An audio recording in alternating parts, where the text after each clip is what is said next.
I'm walking up to Hope Church, one of the churches in our area. They are showing a film tonight called Nefarious, Merchant of Souls. It's about the sex trafficking problem in America and the world. After the film is over, after the documentary ends, we're going to have some time with some leaders in our community who have been and are working on this issue of prevention. Hi, this is Sue Schlesman. I found a place to sit. I have seen Nefarious, Merchant of Souls, which is a documentary about the sex trafficking trade in the world.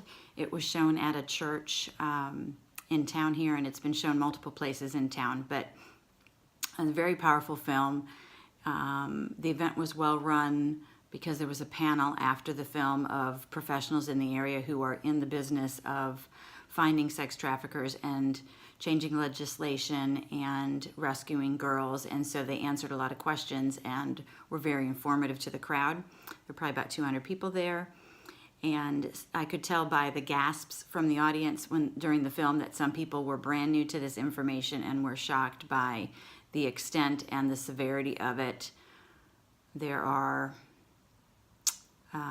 40 million people in the world who are slaves, and about half of those are women and children. Most of those are in the sex slave industry or are child brides. This film itself was about just trafficking, not even prostitution, just trafficking, and the reporters went through many countries where kind of the worst places in the world where this business is going on, in Eastern Europe, Amsterdam, Thailand, Cambodia, and Las Vegas in the United States.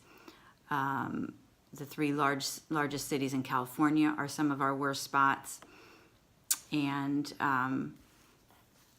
they made a point to talk. The film was done very compassionately.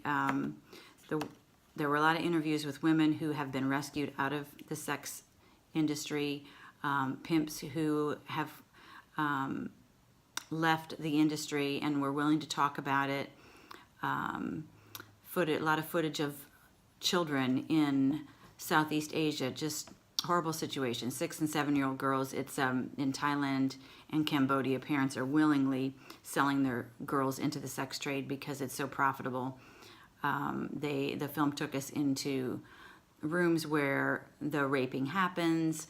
The girls talked very freely about the violence that's involved, the drug use, about their own sexual abuse as children and their own self-esteem.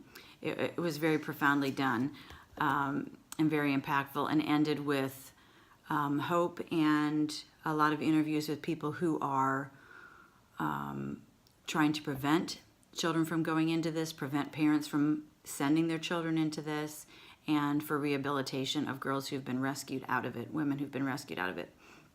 The panel afterwards was enlightening because it took this global problem and brought it into a context for our area. We live in an affluent suburb of Richmond, and there's a lot of trafficking that goes on here because of the number of hotels.